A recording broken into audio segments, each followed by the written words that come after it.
Hello everyone, अपन next question को करते हैं। ओके, हमारे पास गिवन क्या, हमारे पास बोल रहा है कि एक यहाँ पे सर्कल है जो इसका एक डायमीटर है ना, वो इस सर्कल का कॉर्ड है। तो बोल रहा है कि जो ये सर्कल है इसका रेडियस का स्क्वायर का वैल्यू कितना होगा, ये क्वेश्चन बोल रहा है। क्लियर? तो जो हमारे पास गिवन है ना उसको हम लोग नोट डाउन करते हैं और देखते हैं कि इस क्वेश्चन को हम लोग कैसे सोल्व करेंगे। ओके, तो हमारे पास गिवन सर्कल का इक्वेशन है x square plus y square minus 2√2x minus 6√2y plus 14 is equal to 0। ये हमारे पास गिवन है।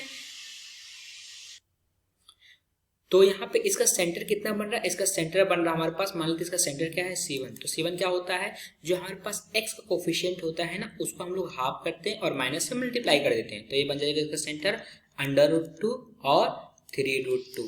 क्लियर? और इसका रेडियस कितना बनेगा, हम लोग मान लेते हैं इसका रेडियस क्या है R1। तो R1 क्या होता है, जो हमारे पास सेंटर रहता है उसका स्क्वायर करते हैं और फिर उसको जोड़ देते हैं। उसके बाद जो हमारा कांस्टेंट टर्म रहता है उसको सब्ट्रैक्ट कर देते हैं। मतलब हम ये कहना चाह रहे हैं, हम लोग ऐसे लिखते हैं √2 का स्क्वायर प्लस 3√2 का स्क्वायर माइनस 14। क्लियर? इसको सिंप्लीफाई करते हमारे पास हो जाएगा R1 इज इक्वल टू हो जाएगा √2 का स्क्वायर 2 प्लस 3√2, इसका मतलब क्या होगा 3 का स्क्वायर 9 प्लस इंटू 2 कितना हो जाएगा 18 माइनस 14। इसको सिंप्लीफाई करते हैं तो हमारे पास हो जाएगा यहाँ पे R1 इक्वल टू आ जाएगा √6।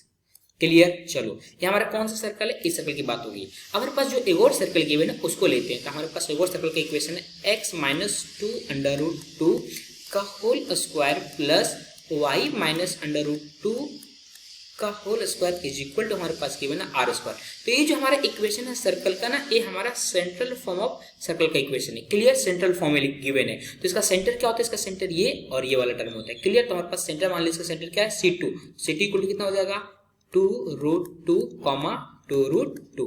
पल्ले पड़ा। और इसका रेडियस कितना गिवन है, इसका रेडियस गिवन है हमारे पास r।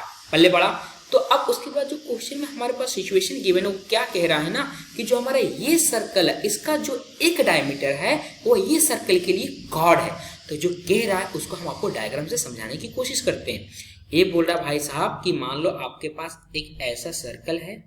क्लियर? ये सर्कल हो गया, इसका मान लेते कोई एक डायमीटर मान लेते हैं कि ये हो गया। इस लेट सपोज करते हैं इसका एक डायमीटर ये हो गया। क्लियर? ये डायमीटर, जब डायमीटर तो 20 के बाद किससे पास करेगा, सेंटर से पास करेगा।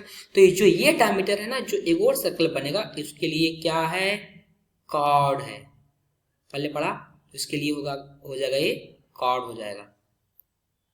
तो ये सर्कल जो बना इसके लिए हो गया कॉर्ड। समझ में आ रही है? तो मान लेते हैं सर्कल जिस पॉइंट पे कट कर रहा है, मान लेते हैं पॉइंट ए हो गया और ये पॉइंट क्या हो गया हमारे पास हो गया बी हो गया। इसका सेंटर को ऑलरेडी हम लोग मान चुके हैं, क्या मान चुके हैं C1। इसका सेंटर मान लेते हैं हमारे पास क्या है C2। ऑलरेडी हम लोग मान चुके हैं C2, तो हम लिख देते हैं यहाँ पे इसका सेंटर क्या है C2। क्लियर? अब यहाँ पे गौर से समझो, ये हमारे पास C1A क्या है, रेडियस है किस सर्कल का, इस सर्कल का। और इस सर्कल का रेडियस हमारे पास ऑलरेडी निकाल चुके हैं। वो कितना है हमारे पास √6। ये डिस्टेंस हम लोग ऑलरेडी निकाल चुके हैं। R1 is equal to √6।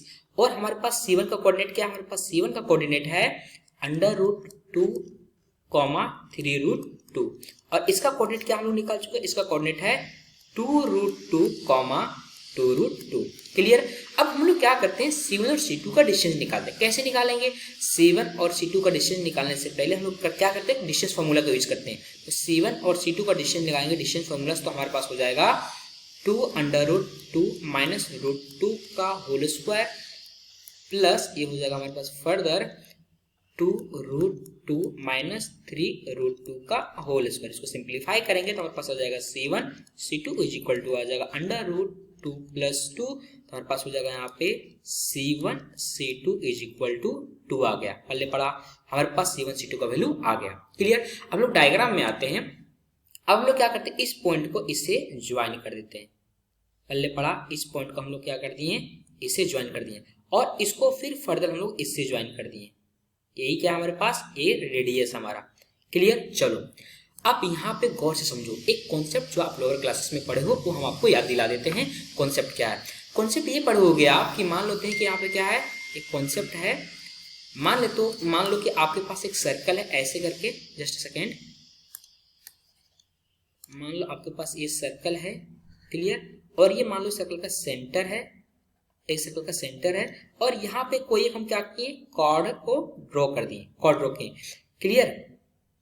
और जब हम लोग सेंटर से इस पे कोई लाइन ड्रॉ करते हैं ना, तो ये लाइन क्या होता है कॉर्ड पे, ये लाइन होता है कॉर्ड पे परपेंडिकुलर बाइसेक्ट करता है। ये चीज आप ऑलरेडी पढ़ चुके हैं, मतलब सेंटर से एक लाइन हम इस पे कॉर्ड पे ड्रॉ कर रहे हैं तो क्या होता है, परपेंडिकुलर होता है, परपेंडिकुलर बाइसेक्ट करता है। यही कॉन्सेप्ट को हम यहाँ पे लगाएंगे तो ये हमारा क्या हो जाएगा, 90 डिग्री हो जाएगा और ये सेम हो जाएगा, क्लियर। तो हमारे पास C1 का वैल्यू पता है, C1 C2 का वैल्यू पता है और हमारे पास क्या बन रहा है, एक राइट एंगल ट्रायंगल बन रहा है AC1 C2। तो हम इसका सेपरेट डायग्राम बनाते हैं और इसको समझाते हैं कि क्या है चीज।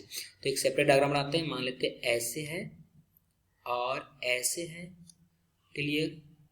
ये बन गया, ये मान लेते हैं हमारे पास क्या है, ये हमारे पास है C2, ये हमारे पास C1 और ये हमारे पास A। तो AC1 का वैल्यू हमारे पास कितना आया, ये हमारे पास आया √6 और ये हमारे पास है 90 डिग्री और इसका हमारा वैल्यू कितना आ गया, इसका वैल्यू आया हमारे पास 2।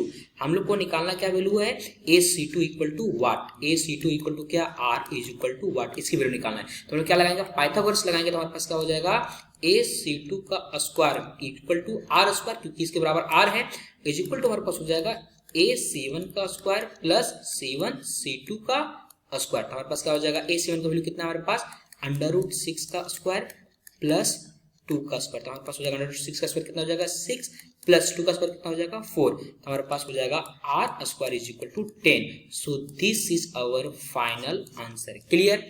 चलो तो हम लोग देखते हैं कौन सा ऑप्शन करेक्ट है। तो हमारा इंटीजर टाइप है तो इसका आंसर हो जाएगा R square is equal to 10। So this is our final answer. Okay, चलो बाय बाय।